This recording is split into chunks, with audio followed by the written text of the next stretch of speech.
Desafíos matemáticos. Antes de comenzar, quiero invitarte a que visites nuestro blog, donde podrás encontrar los resúmenes escritos. El link está en la descripción. Buen día, este es el resumen de las actividades Aprende en Casa del 1 de junio para quinto grado. Comenzamos con matemáticas. El tema es construyendo patrones. Identificarás y aplicarás la regularidad en una sucesión con progresión geométrica de números naturales para encontrar términos faltantes o cercanos. Una sucesión se construye con base en una regularidad o patrón que se da entre unos términos que la forman. La regularidad puede ser, por ejemplo, entre un término y el siguiente se sume cierta cantidad, o también puede suceder que la regularidad consiste en multiplicar por cierto número un término para obtener el siguiente. Para obtener el término siguiente en una sucesión con progresión geométrica, multiplicamos por el factor constante o regularidad. Vamos a resolver el desafío 82. ¿Cuál es el patrón? En equipo resuelvan los siguientes problemas. Puedes usar la calculadora. Encuentra los términos faltantes en las siguientes sucesiones. Los números que faltan son el 64, el 16.384 y el 65.536. La regularidad de esta sucesión es que tienes que multiplicar el término anterior por 4 para obtener el siguiente término, y la sucesión nos queda de la siguiente manera. Para el inciso B, la sucesión se va a multiplicar por 7 y nos queda de la siguiente manera. ¿Cómo encontraron los términos faltantes en cada sucesión? La respuesta es dividir un término de la sucesión entre el anterior para hallar la regularidad entre los términos, y así obtuve el número por el que multipliqué cada término. En el estadio de fútbol, los patrocinadores de los equipos que jugaron la final regalaron una camisa y una gorra autografiada por los jugadores a los aficionados, cuyos boletos de entrada pertenecieran a la siguiente sucesión. Sí se la ganó porque el número de su boleto pertenece a la sucesión. Encontré que el patrón o factor constante entre los términos de la sucesión es 3, entonces multipliqué a partir de 2187 por 3 y llegué al número que tiene Norberto. Inciso B. En el caso de haber ganado premios, ¿en qué lugar estaría el boleto de Norberto? Estaría en el lugar 8 de la sucesión. Algunos folios fueron exhibidos en la entrada del estadio. Podemos seguir multiplicando por 3 y obtenemos estos números. ¿Cómo determinaron los patrocinadores a quién le regalarían la camisa y la gorra? Haciendo una sucesión donde el factor constante era 3, comenzando desde el que tenía número 9. El reto de hoy es el siguiente. Resuelve los problemas para construir sucesiones con progresiones geométricas que se encuentran en la página 163 y 164 del desafío 82. ¿Cuál es el patrón de tu libro de desafíos matemáticos? Seguimos con ciencias naturales. El tema es construyamos un circuito eléctrico. En la sesión de hoy tienes que ver el funcionamiento de un circuito eléctrico y sus componentes. ¿Cómo te imaginas tu vida en un día sin luz eléctrica? No podrías hacer muchas de las actividades que realizas todos los días. La electricidad es un elemento básico para la vida moderna de los seres humanos, sin el cual muchos de los avances científicos y tecnológicos que conocemos no hubieran sido posible lograrlos. La electricidad implica la interacción de cargas positivas y negativas en los materiales. Vas a hacer una demostración de las manifestaciones de la electricidad en el estado de reposo llamada electricidad estática. Materiales: un globo, confeti y una regla. Vamos a necesitar un globo inflado y un poco de confeti. Si quieres hacer el experimento con nosotros y no tienes confeti, también puedes utilizar pequeños pedazos de papel que puedes recortar. Colocamos el confeti sobre la mesa. Si no tuvieras el globo, puedes utilizar una regla de plástico. Vamos a frotar el globo o la regla en una tela. Puedes usar cualquier tela. El papelito o confeti se adhiere al globo. Si lo estás haciendo con la regla de papelito, se van a adherir a la regla, como si se levantara mágicamente.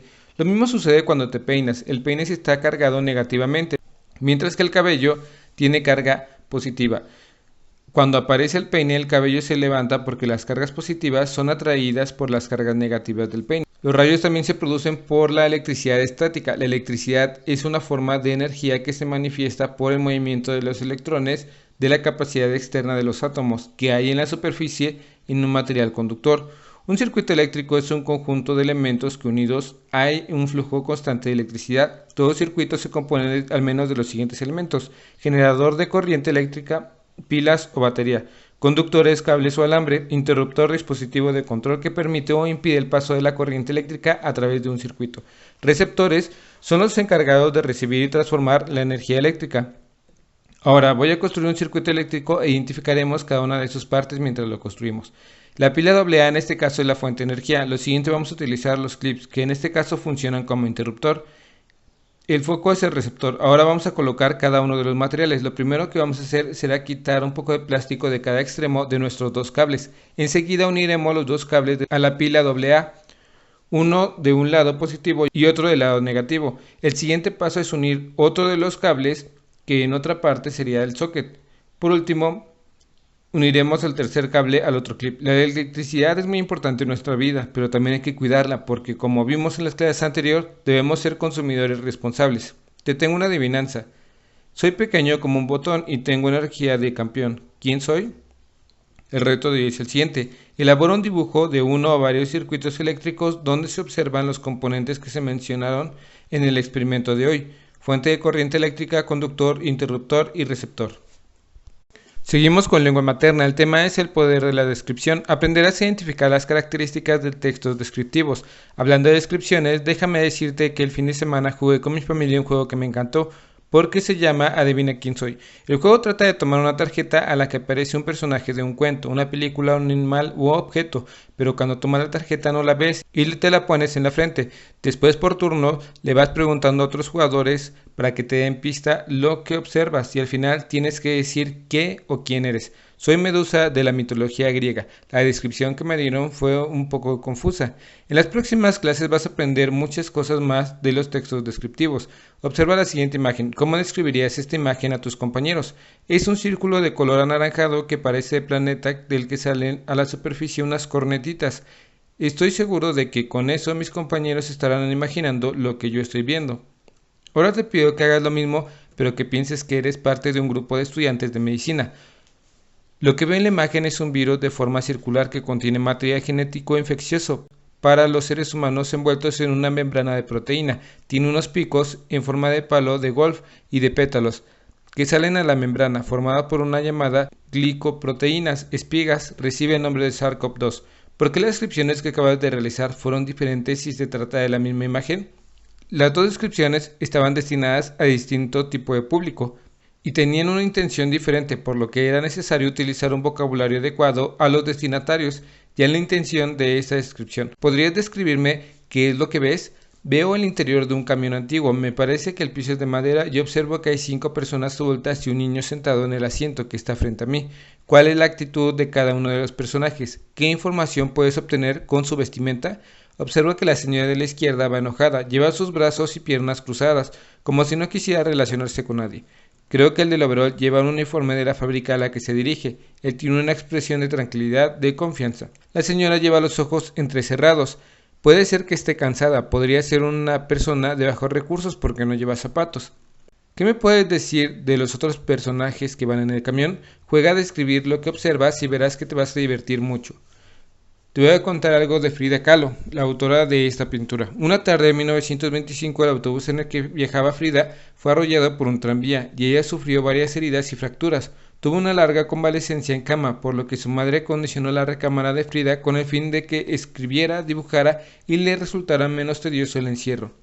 Esta información te da más elementos para describir lo que observas en el cuadro.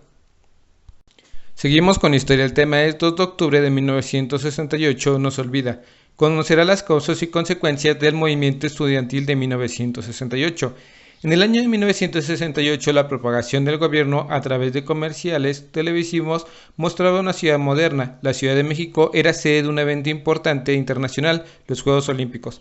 Las Olimpiadas representaban la oportunidad perfecta para mostrar los ojos alcanzados por el régimen debido a la estabilidad política y económica que se vivía. El 22 de julio de 1968 estalló un pleito en la Ciudadela entre estudiantes de una escuela vocacional y una preparatoria. Se dijo que el motivo de esta riña fue el resultado de un partido de fútbol americano, ya que existía una vieja rivalidad entre estas escuelas en ese deporte.